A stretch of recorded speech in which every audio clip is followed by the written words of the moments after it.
ఈరోజు 23 ఏప్రిల్ 2024 మంగళవారం అవుతుంది. శ్రీ కోదినామ సంవత్సరము, చైత్రమాసం, వసంత ఋతువు, ఉత్తరాయణం.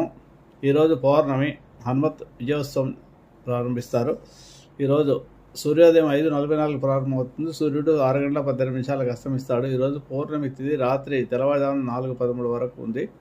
నక్షత్రం చిత్తా నక్షత్రం రాత్రి 9:52 వరకు ఉంది. యోగము వజ్రము, కరణము, భద్రకరణము. ఇకపోతే శుభసేవాలు మధ్యాహ్నం 12 నుంచి 1 గంట వరకు ఉంటాయి. రాహుకాలము మంగళవారం 3 నుంచి 4:30 వరకు. యమగండము ఉదయం 9 నుంచి 10:30 వరకు ఉంటుంది. దుర్ముహూర్తం ఈరోజు ఉదయం 8:24 నుంచి 9:12 వరకు. తిరిగి రాత్రి 10:48 నుంచి 11:36 వరకు ఉంటుంది. వర్జము శేషవర్జం ఈరోజు ఉదయం 6:04 వరకు ఉంటుంది. తిరిగి రాత్రి తెల్లవారుజామున 3:56 నుంచి 5:39 వరకు. అమృత గడియలు 2:50 నుంచి